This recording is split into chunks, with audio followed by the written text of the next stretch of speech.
Chapter 1 love a new journey season 2 जो never ending love of Shubhansh के नाम से पॉकेट नॉवल पर अवेलेबल है। आइए शुरू करते हैं लव अ न्यू जर्नी का सीजन 2 यानी never ending love of Shubhansh. Some important updates about characters new name in love a new journey season 2 और never ending love of Shubhansh में चाहत सुहानी की नाम से जानी जाएगी जो कि मैक भी है। आरान का नाम शुभांश होगा। रूप की नाम रूहानी, रिधिमा की रिध्विका, रिवांश का रुक्षित, कार्तिक का कियान, रिवा की राहा और चाहत और रिवा की पापा देव जी का नाम दिनेश जी होगा। उस बम ब्लास्ट के 3 साल बाद लंदन में Mac Mac Mac Mac sport club के हर तरफ बस बाइक रेसिंग चैंपियन मैक के नाम का शोर गूंजने लगा। सारी लड़कियां मैक का नाम लेकर जोर जोर से चीयर करने लगी।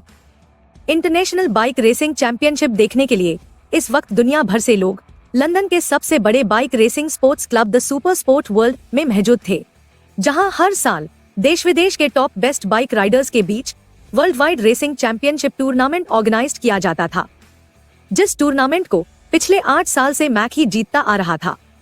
मैक का परफेक्ट स्लिम शेप्ड बॉडी, प्यारा सा चेहरा, सी ग्रीन आईज और ग्रे कलर्ड हेयर के साथ साथ उसका हद से ज्यादा हैंडसमनेस लड़कियों को मैक पर अपनी जान न्यौछावर करने पर मजबूर कर देता था। मैक के हैंडसम लुक के अलावा उसके यूनिक पर्सनालिटी के वजह से भी लड़कियां हमेशा मैक के लिए कुछ भी करने को तैयार रहती थी। लड़कियां तो लड़कियां, लड़के भी मैक के यूनिक पर्सनालिटी के वजह से अपने आप को मैक से इन्फैचुएट होने से रोक नहीं पाते थे। आखिर हो ही क्यों ना, मैक का चार्म ही सबसे अलग और सबसे जुदा सा था, जो करोड़ों के भीड़ में भी मैक को सबसे अलग बनाता था। जिस तरह आकाश में अनगिनत तारे होने के बावजूद ध्रुव तारे की एक खास चमक होती है, उसी तरह मैक ने भी अपने फैंस के दिलों में अपने लिए एक खास जगह बना ली थी। सबके चीयरिंग आवाज के साथ मैक हमेशा की तरह अपने सुपर बाइक को एक शार्प टर्न देकर फिनिशिंग पॉइंट क्रॉस करने के बाद रुक गया। जैसे ही मैक ने फिनिशिंग पॉइंट क्रॉस किया, अनाउंसमेंट माइक पर जोर से अनाउंस हुआ and once again Mac broke his own record of the last 8 years and won the worldwide racing championship tournament trophy in less time than last year. और हमेशा की तरह Mac अपने पिछले 8 साल के रिकॉर्ड को खुद ब्रेक करते हुए पिछले साल से भी कम टाइम लिमिट के साथ world wide racing championship tournament की ट्रॉफी को अपने नाम कर चुका है। माइक पर जैसे ही अनाउंसमेंट खत्म हुआ, उसी के साथ मैक के फैंस मैक के पास जाने के लिए भागने लगे। इससे पहले कि कोई भी मैक तक पहुंच पाता, मैक के बॉडीगार्ड्स के टीम आकर मैक को चारों तरफ से कवर करते हुए खड़े हो गए, जिस वजह से मैक के फैंस, जो कि असल में मैक के फैंस थे ही नहीं और मैक को नुकसान पहुंचाने के इरादे से मैक के पास आना चाहते थे, वो सब के सब अपने मंसूबों में कामयाब ना हो पाने के वजह से बुरी तरह गुस्से में भर गए। वहीं मैक के असली फैंस में से कोई भी मैक के पास उन नकली फैंस के तरह नहीं भागा, क्योंकि वो सब पहले से ही जानते थे कि अगर वो ऐसा कुछ करेंगे तो भीड़ का फायदा उठाकर मैक के दुश्मन उस पर हमला करने से पीछे नहीं हटेंगे। इसलिए वो सब अपने अपने जगह पर बहुत ही डिसिप्लिन के साथ खड़े थे।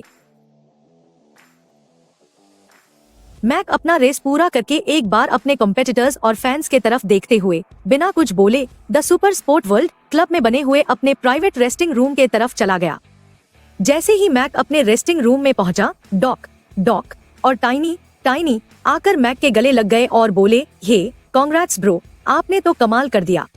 डॉक और टाइनी को खुद से ऐसे चिपकता हुआ देखकर मैक ने खुद को एक झटके में उन दोनों से दूर करते हुए बोला, मुझसे ऐसे चिपकना बंद करो, नहीं तो अभी के अभी में तुम दोनों को मेरी टीम से बाहर निकाल दूंगा। मैक की बात सुनकर वो दोनों मैक से दूर होकर उससे 6 फीट दूरी बनाते हुए अपना चेहरा लटका कर खड़े हो गए। मैक उन दोनों को ऐसे देखकर अपना सर झटकते हुए अपने स्पोर्ट्स आउटफिट चेंज करने चेंजिंग रूम में चला गया। थोड़ी देर बाद जैसे ही वो चेंज करके बाहर आया, डॉक और टाइनी उसे देखकर देखते ही रह गए। थोड़ी देर पहले हद से ज्यादा हैंडसम दिखने वाला लड़का इस वक्त पूरी तरह एक प्यारी सी लड़की में बदल चुका था।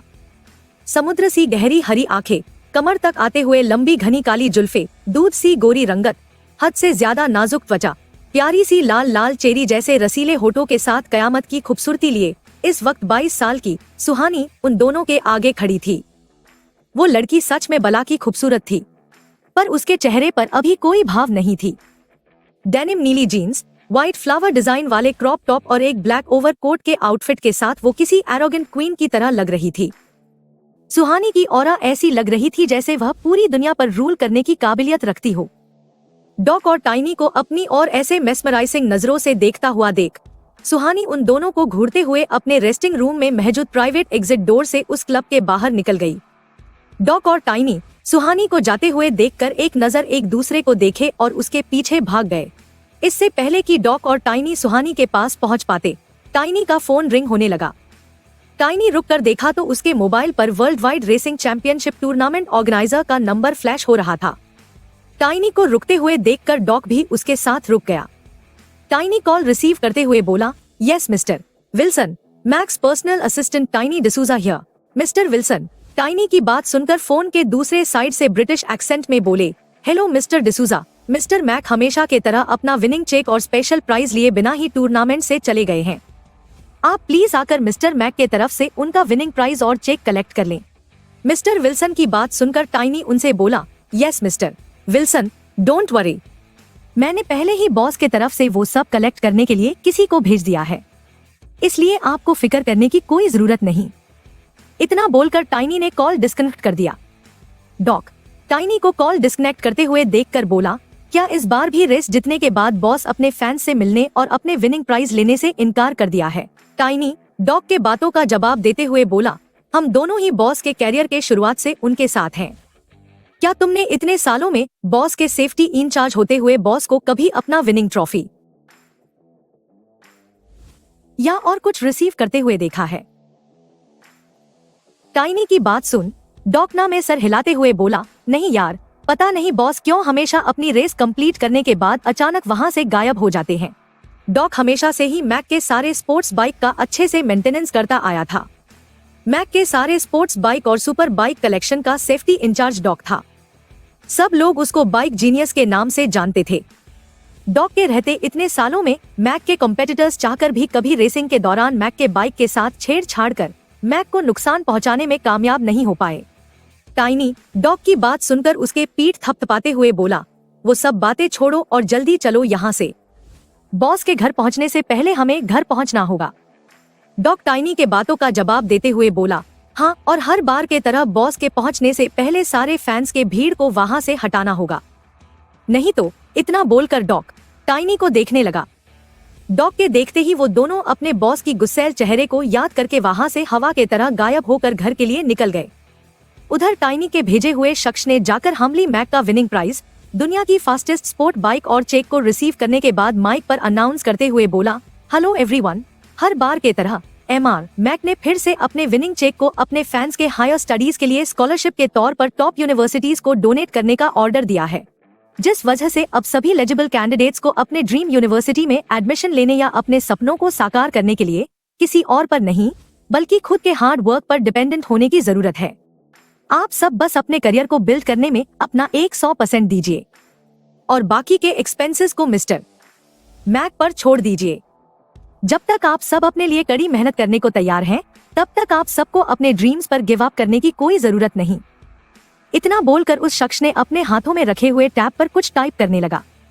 जैसे ही उन्होंने अपना काम खत्म किया, चेक में लिखा हुआ अमाउंट सभी एलिजिबल कैंडिडेट्स के इंपॉर्टेंट इन्फॉर्मेशन के साथ साथ अलग अलग टॉप यूनिवर्सिटीज में सक्सेसफुली ट्रांसफर हो गया और 30 सेकंड के अंदर अंदर ही सारे एलिजिबल कैंडिडेट्स को कंफर्मेशन मेल भी मिलनी शुरू हो गई।